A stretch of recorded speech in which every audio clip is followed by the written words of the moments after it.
it's more tedious to do a single camera shot in terms of shoot in terms of post production, because in three camera shoot you can just and then chop it out based on the time code. Which one do you prefer? Gosh, that's a good question. I don't necessarily have a preference. Paul's films are the way that he shoots them, and the fact that he uses 2, 3 cameras, sometimes 4 cameras, makes sense for his films because he comes from a documentary background. The way that he shoots his films is very kind of like first person, as if you're right there in the story with these characters. To have 3 or 4 cameras going for a film like The Lost Bus or any of his other films, it makes sense because tonally it works. To cut between all of those cameras is less problematic because the pace and the feel of the film is hectic and kind of unsettling.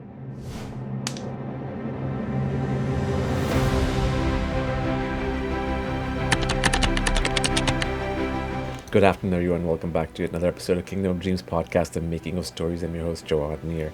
Today, my guest is Peter Dudgeon, who is the editor, one of the editors on Matthew McConaughey Apple TV Plus film, The Lost Bus.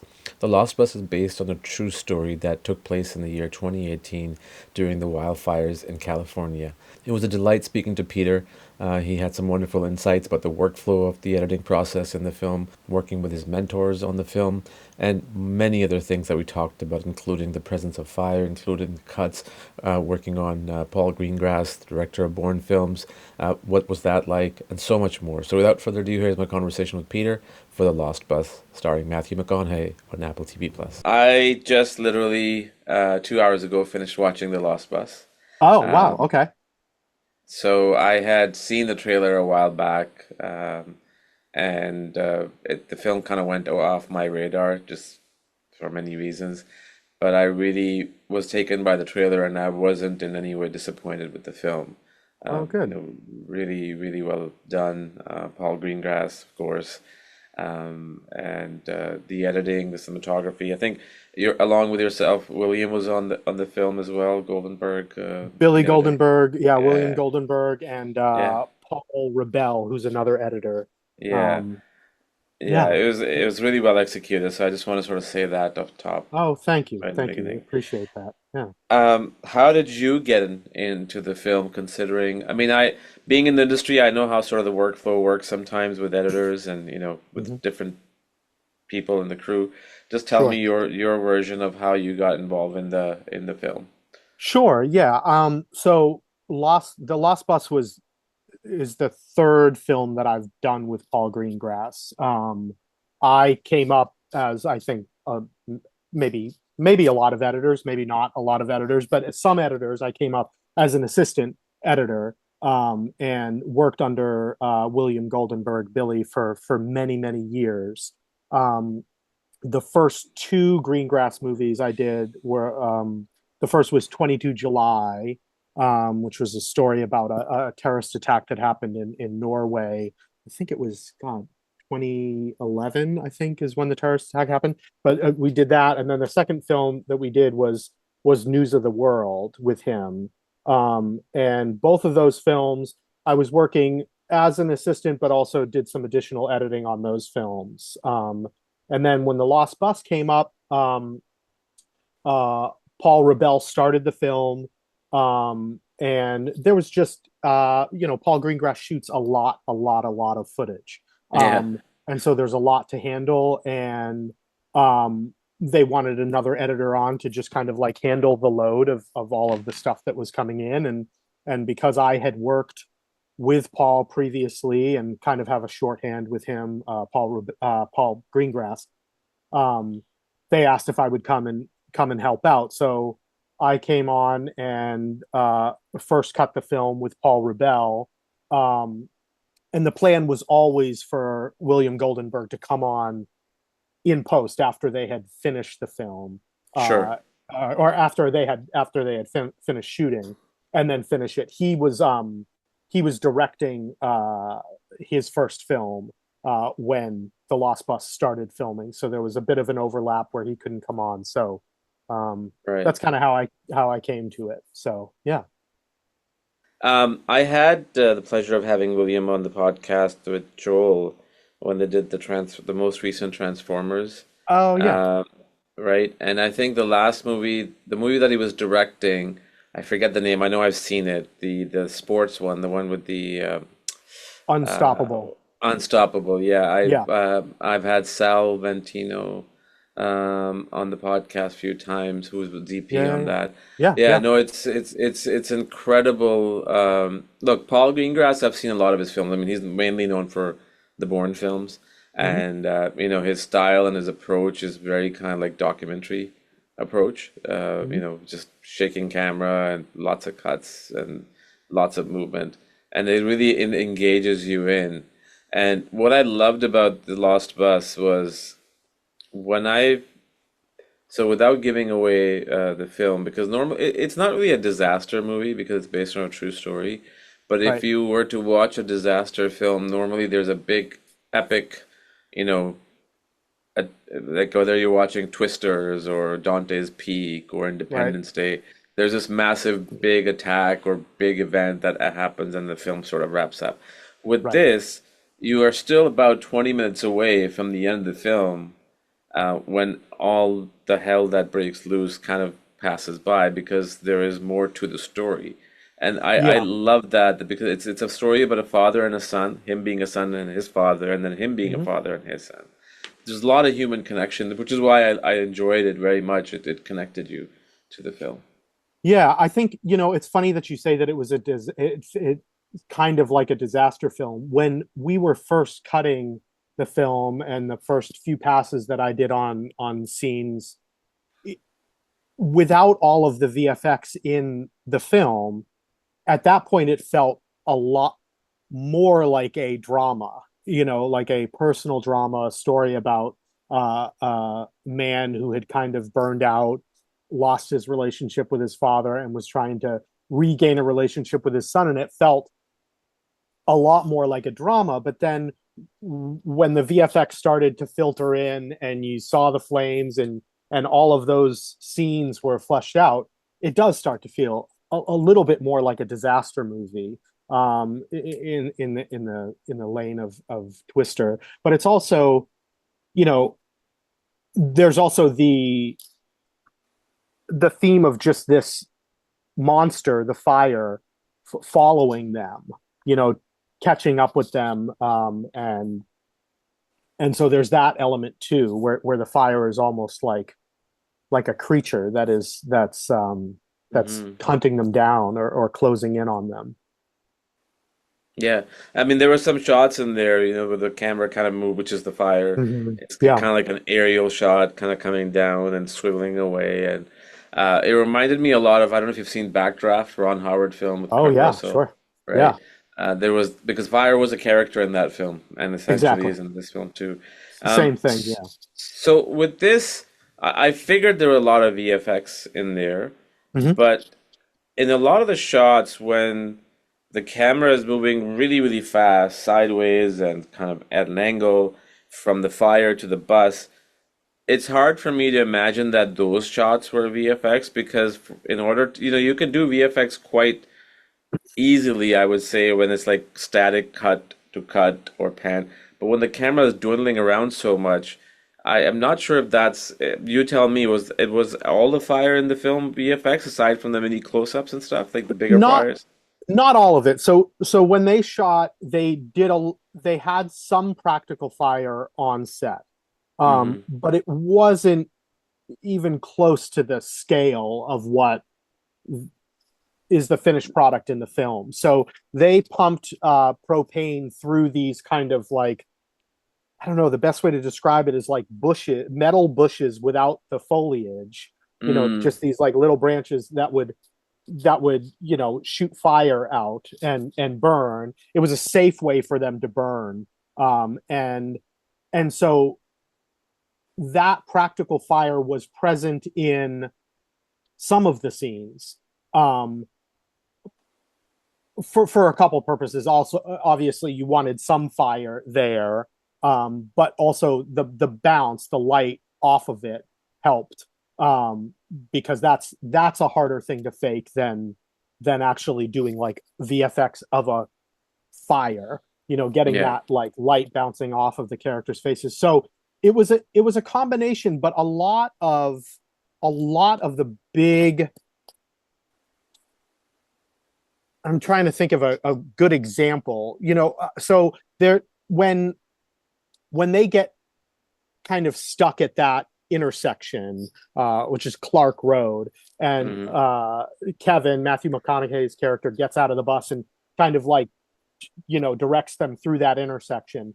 That roof that went on fire initially, that everybody panics about and everybody's trying to get, that had some practical fire on it, but then that's all enhanced from there. So it Yeah. was it was a big combination, and most of the driving scenes were done kind of twice. Once was practically out on a location. There was like a big back lot that they shot on, and McConaughey wanted to drive the bus, so all the scenes were shot that way. And then there was a lot that was filled in on a stage, where there was blue screen surrounding the bus, and then these like LED lights that threw light and ambient light onto them. So it Mm. was a giant combination, but the VFX department did an amazing job, and they took a lot of the elements of the practical fire that was caught on camera and helped incorporate that into the VFX that they actually ended up doing, just to make it feel real and rooted in reality. Yeah. And real it felt. I mean, that's why I kind of got a little uncertain about what was VFX, which is a great thing because that means the Yeah, execution has been done yeah. properly. And I genuinely believe Matthew McConaughey was born to play this character. I mean, I think he did a phenomenal job, even though with his stature of stardom, to Yeah, play a bus driver, with a broken relationship, with money issues, sure. it's not an easy thing, and I think he did a phenomenal job doing that. I mean, Yeah, he's a no, great he's actor. great. And America Ferrera's, I mean, all the performances in it are really fantastic. They did a Yeah. great job. Yeah, Tell yeah. tell me about the workflow. I'm assuming you guys used Avid. Yep, Uh, just the workflow of how you worked on this film from the time the dailies kind of came in, logging, organizing, and working between the editors. Just talk to me about sure. that. Well, we had several assistants on the film, or not several, but a handful of assistants on the film. Uh, and they did, all the ingesting and prepping of the dailies so that they were ready for us to cut. Um, in terms of the process of how I tend to work, and similar to Paul Rebell and to Billy, um, is I will get in early in the morning and normally we'll put together just a chem roll, like a string out of a scene. So I'll take a scene and put all of the takes out in a big string out. Obviously lift out slate, before action, after cut, um, and start watching that. And then, as I'm watching that, I'll put markers throughout that string out, of moments that stand out, that feel like, wow, we should have that in the scene, performance, or just something that a camera catches. Um, and then, with with Paul's films, it's because there's so much footage. Sometimes I had time to do the next step, which is, something that I learned from Billy and from Paul Rebell, called a line by line, and it's Hmm. essentially similar to, I don't want to say similar to the script function in Avid, but it's essentially, you're lining up, you're taking all of the takes, all of the coverage, and putting all of the lines together so that you've got all of one line together in one chunk, and then the next character's line in Mm. another chunk. So normally you'd start with a wide shot, and if the character says, "Hey, how you doing?" You got, "Hey, how you doing? Hey, how you doing? Hey," all of the coverage of that line, and then you would jump to the other character's response, hear the "Hey, how you doing?" off camera, and then their line, and string them out, and then you just go bip bip bip bip bip throughout the whole scene. that way you've got it all strung out. You've got all of your takes, all of the performances, and you can choose which ones you like. And it's an easy way to get back to, Sure. to be able to in post when you're with the director or reviewing a scene, get back to that and go, oh well, there's this take too. Sometimes that's possible. Sometimes it's not, because you're in such a hurry that you can't do a full line by line because it takes time. For scenes that are not dialogue heavy, I would do a similar thing, which is like, for example, when they get to Camp Creek Road, which is kind of the trailer park where Mary's character, Mary, gets off the bus and goes to look for water. Hmm. When they're making that escape out of the trailer park, there's all these turns where they stop because there's fire in front of them, and they back up and they go a different way. So it's a similar thing with that. I'm cutting together, I'm treating all of those stops, like the travel to the stop, as one line, and putting together all of the coverage of that, and then jumping to the next portion of their journey. And I'm putting all of those together in a string out, so that I've got each step of the scene there, and you can choose and cut that way. That's kind of my process, and similar to how Billy and Paul work as well. I don't want to speak for them, but No, no, I get it. So just to kind of go back to what you were saying, so sure, obviously sure. if it's a three camera shoot, right? Then Yes. you match, you got everything in sync based on time code, Hmm. right? But if you're shooting with one camera and you got coverage on the timeline, do you have, let's say, Kevin's character, all of the takes in one go, and then, you know, let's say the boss, her lines in one go, all the takes, and Hmm. then the wide, and then I'm guessing you do markers just to kind of pinpoint where's what scene, and then kind of figure that way out to putting that together. Is that what you were suggesting, or did I misunderstand that? You mean as a full film, or As a no? scene, as a scene. Yeah, so you would take all the raw takes for a scene and string them out in that way. So one character's line, then the next character's line, and all of their coverage that is on them, and you put it all together so that you've got the whole scene there. The dialogue from the whole scene from start to finish, and then you're putting markers on that, choosing which performances you Right. want, lifting those out and putting them into a sequence, building the scene that way. Um, Which obviously it's more tedious to do a single camera shot in terms of shoot in terms of post production because you're doing all this legwork. In three camera shoot, you can just and then chop it out based on the time code. Which one do you prefer? Just personal opinion, like that you enjoy doing the most. Which one gives you more freedom? Gosh, that's a good question. I don't necessarily have a preference just across the board. I would say, Paul's films are the way that he shoots them, and the fact that he uses two, three cameras, sometimes four cameras, makes sense for his films because Mm. he comes from a documentary background. The way that he shoots his films is very kind of like first person, as if you're right there in the story with these characters. So to have three or four cameras going for a film like The Lost Bus or any of his other films, it makes sense because tonally it it fits, it works. And so to cut between all of those cameras is less problematic because the pace and the feel of the film is um hectic and kind of unsettling, and so you accept a certain degree of like, oh wait, why did we like cut to that, or like, why did that not match perfectly? Whereas a different style of film that shoots just one camera, um you're relying a lot more on continuity, on matching, on making sure that your cuts match in a way that maybe you don't Right. have to necessarily in a film like Paul's. So I don't prefer one over the other. I think that, I guess, the way that Paul shoots his films, um, I would say that having all of those cameras and all of those options is kind of invigorating and exciting.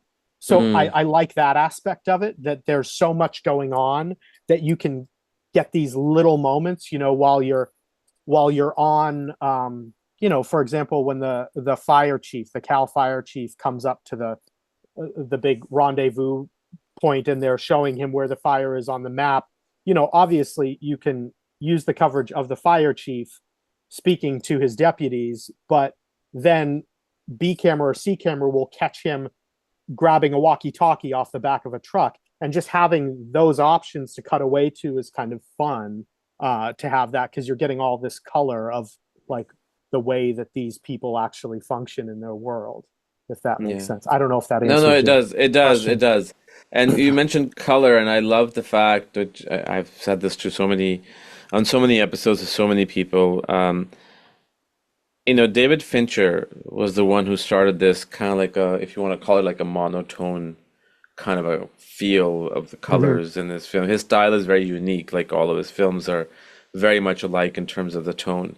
And then I noticed a lot of other people, whether they're producers or directors or streaming platform or studio, started doing that. And I personally am not a fan of that stuff any longer because it's gotten too much, and I like to be involved into like the depths of colors, which is Mm-hmm. why I think Barbie did really well. Aside from a good film, Avatar is going to do really well, and The Lost Bus fits in that category. Where it felt like something I was watching from the 90s or the 80s, and the colors Mm-hmm. were just Yeah. so so much there, and it just even in the and one thing I loved was like when they're in the bus and when you're shooting digital and there's no light, you see that those little grains, those color grains that come Mm-hmm. up, right? Yeah. And that was there, and I love that, and I thought that was Yeah. really really cool. Instead of just lighting it up to make the frame look great, I mean, I thought it was fantastic.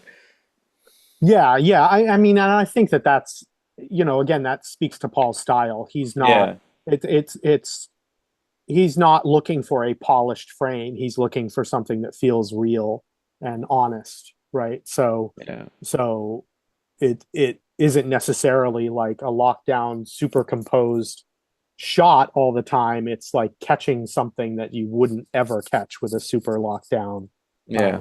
composed shot, and that's yeah. And it's also to the type of films that he does demand that, I think. If he was doing a film like, let's say, I was just talking to Dan, who was the DP on the most recent Frankenstein film by Hmm. Guillermo, Yeah, completely yeah, different cinematography, right? Like it's sure, like, so it depends on the story what that demands. But yeah. I just wanted to point that out. I want to go back to your career. I went through your IMDb, and I think you mentioned it too. You've worked as assistant editor in a lot of films, Hmm. including if IMDb is correct, one of my favorite films, Bumblebee, Oh yeah, which yeah, which I think is the best Transformer film ever made. yeah, yeah. After the first Transformer, tell me about what got you into post production and editing. What was the bug? Was it a film, or were you Sure. just thrown into this world accidentally? I wouldn't say that it was accidentally. But I also wouldn't say that there was one particular film that I watched and thought, oh, I want to be an editor. I mean, I think from a very, very young age, um, I just loved movies. I grew up watching Star Wars and Back to the Future and Indiana Jones, and then from there my taste in cinema and film kind of expanded, and watched other things. So I've always known from a young age that I wanted to work in the film industry. Um, I went to grad school for film directing, and Mm, when I was at film school, uh, I did all of my editing. So often in film school you'll have somebody you can yeah, like yeah, say to yeah. your friend like that wants to edit, like, will you edit my film? I liked cutting all of my own films because I just like to be in control of it. So in film school, I really enjoyed the editing process. Um, but also while I was in film school, I was working. I went to film school in Boston, Massachusetts, and while I was there, I had a job working in casting, for a lot of the Boston movies that you may know, over the years, like Gone Baby Gone and The Town and The Of course. Departed. Um, so we did a lot of the local casting for that, which in some films was a lot of the speaking roles and a lot of the like real gritty characters that you see in those movies. So that was something that I was doing while I was in film school, and then I left film school and kind of worked for a couple more years, and then I made the move out here to Los Angeles. Um, and while I enjoyed the casting world, I knew that that wasn't the Your career call. path that I wanted. Yeah. And so when I got out here to Los Angeles, I figured, well, this is a like a kind of a clean slate. I can start over, and I knew that I wanted to get into post production. So I kind of started from the ground up and worked my way up from a production assistant in post up to apprentice, and then second assistant editor, and then first assistant editor, and then eventually becoming an editor myself. But it's always been something that I really enjoy, the editing process. As I got into it more and worked here in Los Angeles and actually in the industry on some of these films, you, at least for me, I was exposed to just like how films were made and how important editing is in that process, and it's become more and more and more important over the years, because so much is done in post production to kind of like put the cherry on top of the film. So that's something that has fascinated me, and that I love having kind of a front seat to, and it feels like, in some ways, obviously the director is the director of the film, and the way that they want the film to be is the way that it's going to be. But as an editor, I think, in some ways you need to have the eye of a director and know how to properly build a story, and know how to like know what moments you need to use and what moments aren't maybe worth it, and what portions of a scene you can kind of get rid of, and what you need to actually keep. It's a unique process. I know that there are other jobs in the film industry that are very close to the director, but editing Yeah. is one of them that feels very, very akin and close, and so that's why I enjoy it. Yeah, no, that makes sense. And when you said you did editing, what year was this in school? Was it in early 2000s that you did this, or? Yeah, would So have that been. was when I'm assuming you were probably on Final Cut 7 or Premiere 3 or Well, something. I was so in film school. They started us on Steenbecks. This was just the program that I was at. The first like half of our first year, about I would say, was actually cutting film on Steenbecks, and then we moved to Avid. They had Avid at the school that I was Mm. at. So I used Avid. I mean, I have used Final Cut, and I've used Premiere a little bit, but Avid is kind of how I learned, and what I'm most comfortable on. Yeah, no, Avid is great for films. I used to I have edited a lot, but now I'm more on directing side. Hmm. And started off with Final Cut 7, then they switched to Final Cut 10, which I just couldn't stand. And then switched to Premiere and then DaVinci, and now it's DaVinci and Avid, depending on what I'm working on. But yeah, I mean Yeah. those DaVinci and Avid as well. They're more stable. I Hmm. haven't used Premiere in a long time. I remember it used to have a lot of issues, like crashing issues and stuff, especially when you're working on like bigger projects, like with, Right. now everybody's shooting like 8K almost or 12K Right. sometimes. Right. Right. So you need something that can handle that. Yeah, I've never cut a feature on Premiere. I've used Premiere for like side Smaller, gigs, yeah. and there's some stuff that it's good for, but No, it's not you good for know, it, feature. yeah, I just have never used it, and I'm so comfortable on Avid, and I'm faster on Avid. So when I Yeah, of go to a different program to cut, I'm kind of like I'm just slower on it, and it doesn't feel course. as natural. Um, Yeah. so No, yeah. Avid is a great piece of tool, Yeah. as for what you do. You talked about, you worked with Billy over the several last several years.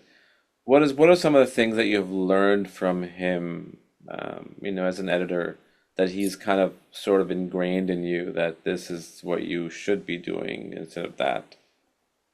Sure.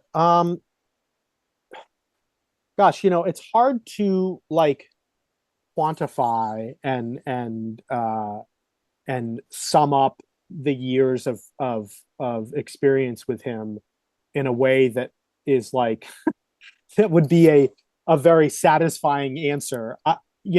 I Billy, and I've only worked for Billy, and I worked for Paul Rebell on Bumblebee. He cut Bumblebee. Hmm. I've only worked for a few editors. Billy has always, at least with me and some other assistants that I know, it has always been very generous about including his assistants in the process. And by that I mean it's not just like process the dailies, get them to me, and then go away and do these tasks when I'm ready for you. It's process the dailies, get them ready for me, but then come and sit with me and watch this scene that I cut and tell me what you think. Or come and sit with me and tell me which parts of this scene that you saw in the dailies when you were processing them. Tell me which parts you like. He would always say, like, go ahead and put a marker on a moment that you think is really good so that I see it. And just by nature of sitting with him over the years and watching how he worked, there's so much that you kind of like take in subconsciously. I would say probably the biggest thing that I took from him is just the performance and story and honesty in those things is like number one, the most important thing.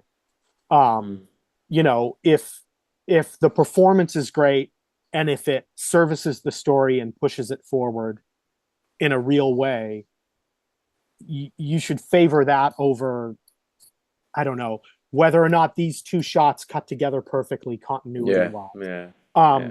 Because that's what's going to matter to an audience.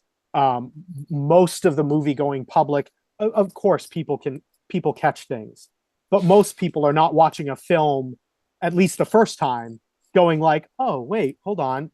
They're emotionally involved, hopefully, in what they're watching. So I would say that that's the biggest thing that he taught me and that he instilled in me. The other thing I think is just work ethic. And that, I give credit to my parents for that as well. And for other people that I've worked for, but his work ethic is insane. He works until he gets it done. He never falls behind camera, behind shooting. He's, always up to camera, always sees the footage in case the director calls and says, what did you think about that scene that I shot yesterday or last night? So understanding that is my job as an editor, from him, it has been really valuable, because it just makes me a better collaborator with the director, whoever I may be working with. And then I would say, in terms of just like technically one of the things, or just like more nitty gritty, one of the things that I kind of noticed early on, working for him, and especially in films like Paul Greengrass films or Catherine Bigelow's films, which we've done a couple of, the kind of the art of jump cutting in those particular films is really was eye-opening for me, because you'll look at a scene and go, well, okay, this character walks over and turns on the TV, and then they pause for a second, and then they back up, and then they sit down, and then they watch, and then they get upset, and maybe your initial approach to a scene like that would be to cover all of those moments, but the fact that you can jump through those moments to get the essence of what that scene means and not have to use everything that's shot was eye-opening for me, and I've used it throughout my career when it's applicable.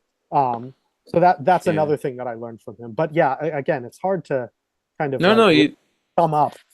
This is great. I appreciate the detail that you go into.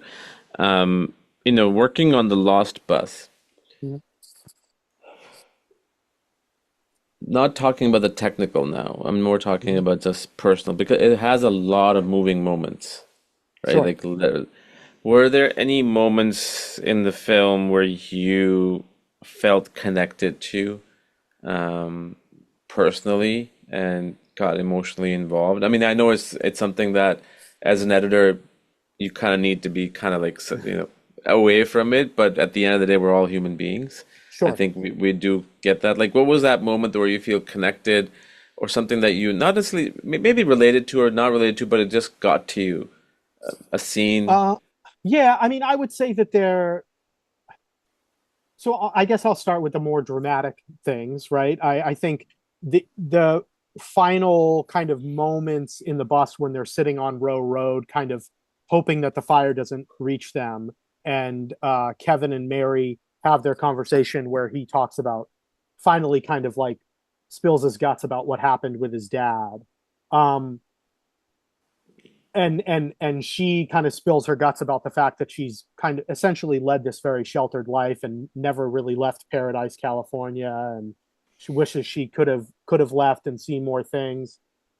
Those things, those that moment between those two characters, I think I really felt connected to and Mm, drawn in by, and it made it more intense and I guess more fun to cut, because you're emotionally involved and you put yourself in that headspace of like what he must be feeling about his dad and uh, and and trying to choose the best moments for that to really show how heartbreaking it has been for him.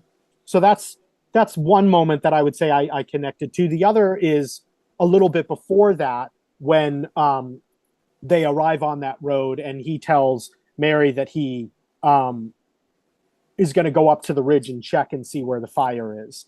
And he goes yeah, up there and it's everywhere. It's all around them. right. It's not a big monologue. It's not a big huge acting moment. It's actually uh to his credit, it's a very subtle moment where you can kind of see in his eyes and on his face like the moment where he kind of is not can't save them anymore. He Yeah. realizes that they're doomed. And that moment is really powerful and was powerful for me. And then I think, you know, outside of those moments, there's all of the moments where they're like kind of running for their lives, and you can't help. I don't think that you can help as an editor, um, but get wrapped up in that as well. Yeah. You feel the panic of it, and I think in some ways it sounds kind of funny to say this, and I don't know if other editors do it. I'm sure that they do, but I find myself because I come from a casting background and I did some acting when I was younger. When I'm watching footage, I kind of like, um, you kind of emulate the things that the characters are doing while you cut the scene. It's like you're part of the scene, but you're not Sure.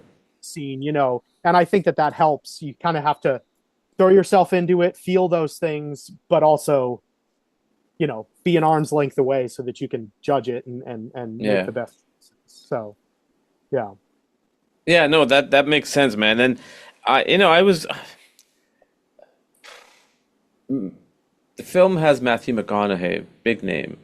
Yeah. You would imagine a film like that would be talked about really well by a lot of people. I mean, it's got great reviews in Rotten Tomatoes, but I still don't think it got the attention that it deserved, Mm, at least by media or publicity or whatnot. Do right. you, and I was wondering about that, then it kind of hit me. Maybe it has something to do with the fact that the fires happened last year, and it seems pretty fresh still. Like, because I know a couple of people who I've spoken to on the podcast, they lost their homes. Right. So, with that in the context of when you were editing this, I think that had already happened, right? Or was it in the middle of it? No, so I was editing it. We were done shooting. It went back to London.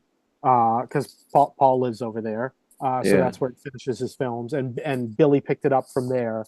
Uh, and then right at the new year, the fires happened here. So I was back here in Los Angeles, and in fact, I live in Pasadena. I live on the Okay. Pasadena Altadena line. So there are houses, I don't know, 4 or 5 blocks away that are Go gone, on. and I would say we're about 8 to 10 blocks from like the big burn scar where like everything's gone. Um, so I was back here, and it's funny. Uh, Billy's house is close to where the Palisades fire happened. So, and Billy was in London, but his family had to evacuate. We had to evacuate because of the fires. Um, but because of having worked on this film, um, when the fires started out here in Altadena, Pasadena, my wife and I went out to the front of our house and looked up into the hills, and we saw the flames. And it had been windy all day long, really, really strong winds. And we kind of both looked at each other and we were like, we know how this ends. Like we know that this is a bad like combination of things, like fire. It's super Wind. dry here in California, and the winds are really, really strong. So we got out and we evacuated well before they told us to evacuate. And I kind of credit the film with that because I was hyper aware of the fact that like this is a not a great combination of things, and it could spread really quickly, and it did, unfortunately. I don't know.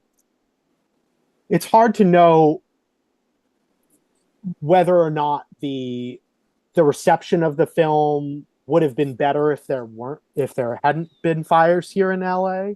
Uh, it's so hard. The film I industry has know, I know. so It's much very over the unpredictable. years, Yeah. and it's like because this is Apple, and they've done a great job with the film, and they have promoted it, but the landscape of the film industry has changed. Movies don't sit in theaters the way that they used to. It used to be that you had a month, sometimes 2 months to go see a film, and now you've got 2 weeks, 3 weeks, and then it's gone.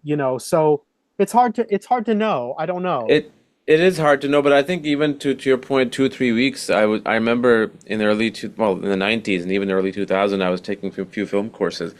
That used to be the time when it used to take 6 to 8 months for the film to come to DVD or VHS. Like Right, right, right, right, if the film came out in spring, by unless it was like running like a wrong long run at the box office, right. most definitely it'll be out by September, October. If it came out in Sure. summer, then around Christmas. But now it's like, and plus, like, you go onto Netflix, there's just so much stuff. You don't Right, know what to watch, right? right, right. And sometimes you miss out. That's why Lost Bus, I saw the trailer and then it just kind of it disappeared off my radar because there's just so much stuff out there. There is, yeah, yeah, and it's hard to, as an outsider, unless you're in, you know, unless you are privy to the way that Netflix measures, who's watching the stuff, or Algorithm, Apple yeah. measures, it's just there's no way to know who's watching it. Whereas it used to be like, oh, these are the box office returns, and oh, this we sold this many DVDs or Blu-rays, and now that's not really a thing anymore. So it's harder to really know how many eyes are on it. But everybody that I talk to that has seen it has loved it, and like you said, it's gotten great reviews, and we're certainly proud of it. I think kind of across the board. So Yeah, no, you it's should be because it's an amazing piece of film. And I connected with it more than in terms of Fire Realm too because I make a trip to LA like every year about 4 or 5 times, hmm and meet with different people and sure, editors, DPs and stuff. And I was supposed to come there when the fires happened, and I know so many people who lost their homes. So for me, I sometimes I wonder because if I hadn't had that close connection, the people who lost their home, would I have felt the same way about the film as I right, did after watching it, right? So there's yeah, that yeah, connection that you develop, even though I had didn't impact me in any direct way, No, but of course, yeah. it's just that human connection, right? Yeah, yeah. So I thought it was, yeah, it's a remarkable film, man. One last thing I wanted to ask you, Hmm. if there was one scene that was very challenging to do for whatever reason, technical, emotional, or anything, what would that be and why? Hmm. And it doesn't have to be like the intense scenes. It can be, Yeah, him in yeah. in the pharmacy or. I I would say, well, okay, so I would say that I'll answer that two ways. Uh, the scene that it immediately pops up in my mind is when they get onto the Skyway. So they've kind of gotten through that traffic jam.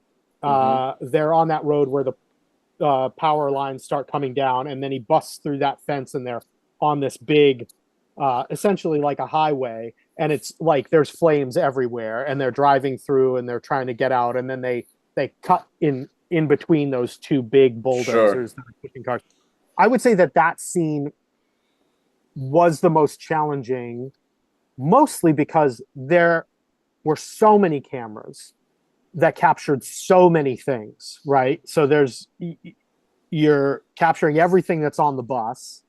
You're having to make sure that you're tracking the story with Kevin and Mary, but that you're also tracking the kids.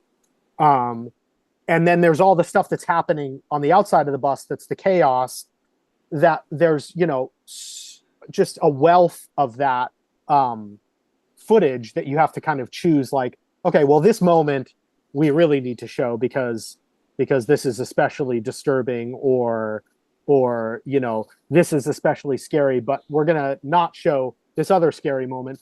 Sifting through all of that in that scene, I think was challenging. um then the other, if you'll indulge me, the other kind of two things that were, I wouldn't say as much of a challenge, but just something um, that took a lot of work, was that, as scripted, the the fire chief, when he gets to the Chico command post, which is the big place that they fly the helicopter to, Mm. uh, where he's talking to the PG&E guys, and trying to see what's going on up in Paradise. Uh, all of that, all of those scenes, and when the fire chief says, "Stop firefighting efforts, let's focus on saving lives." As scripted, that scene, him saying, "We're not going to fight the fire anymore," happened much earlier in the script. Mm. But it was clear when we were shooting, and we were sending Paul cuts every weekend, that that was maybe going to be problematic, because then there was going to be a big chunk of the movie that was just Kevin and Mary and the kids in the bus escaping from this place to this place to this place. So one of the things that we did was we took all of those scenes of the fire chief and the Cal Fire storyline, as well as Ruby, the bus depot boss, Yeah. and we moved those towards the back of the film, and peppered them throughout, so that we followed those stories throughout the film, so that it felt like we were bouncing back and forth, and we were seeing Kevin and Mary and the kids, and we were there with them, knowing what they were experiencing, but then also tracking all the folks on the outside of that fire, wondering what was going on. I think that was again, I wouldn't say challenging, but that was a big thing that we had to work on. And that was really rewarding and fun, because you feel like, oh God, yeah, this is moving. Um, And I think you guys were bang on about that because what the people outside of that bus are essentially the audience, right, right? Who are worried about the characters that they're deeply right. involved with, or the people. And I think, to me, the coolest thing was, which was in the script or not, I'm assuming it was, and when Ruby comes up to the parents, Mhm. right? And then she says, I don't remember the exact dialogue, but more a sense like I believe in Kevin, or we Right. trust Kevin. Even though in the beginning of the film she had a hard time dealing with him, and Yeah. but to have that shift, whether she meant it or not, as a character, didn't matter. But I think that Right. spoke volumes in terms of, it was like basically reminding the audience that he's got this. Right. Right. Right. That at the end of the Yeah. day, he can be counted on. Yeah, I thought it Yeah. was remarkable. The editing, Yeah. yeah, the editing obviously is not just necessarily cutting between, different camera angles, but it's also the flow of the film and where certain scenes Sure. are and how they play Yeah. in respect to each other. It was really beautifully done. So thank you so much. And I think, Thank you. the filmmaking is a collaborative effort, but at the end of the day, editing is an important part of it, and that's the last passageway before it rolls out to the can and to the film theater. So well Yeah. done, and please Thank you. convey my regards to Paul, to Billy as well. I don't know if he remembers we talked about Transformer, but just do let him know that it was a great I experience. will. Yeah. Yeah. Yeah. Well, thank you very much. I appreciate you taking the time. Thank you, Peter, and I would love to have you on again, man. Maybe for some of your earlier work like Bumblebee and Zero Dark 30. If you're ever interested, would be honored to have you on. Sure. Yeah. Yeah. I'd love that. Great. Anything exciting you're working on right now that you can talk about? I am finishing a an indie feature called Nice. Patel. It's adaptation of Macbeth, a Shakespeare play. It's set in like an Indian American crime family. It's South Asian actors, Hmm. so directed by Ravi Kapoor, um, and then Utkarsh. Uh, God, I'm gonna murder his last name, but Ambutkar, Risha Morjani, Kal Penn, um, Kunal Nayar from Big Bang Theory. It's kind of a who's who of these So, amazing so these characters. actors they're not from India. They're more so American Indians, right? Yes, Because yes, yeah, yeah, yeah, yeah, yeah, yeah, yeah, yeah. yeah. So that's what I'm working on right now. It's again an adaptation of Macbeth, but just kind of a dark comedy, uh, you know, uh, piece that we're excited about. So Well, that'll be I'm out next year. looking forward to that. Macbeth is one of my favorite Shakespeare plays, so that's exciting. Yeah, yeah, yeah. Amazing, man. Thank you so much, Peter, for your time, buddy. Appreciate it. All right, thank you. Take care, sir. Talk to you. Bye All bye. righty, Bye. bye.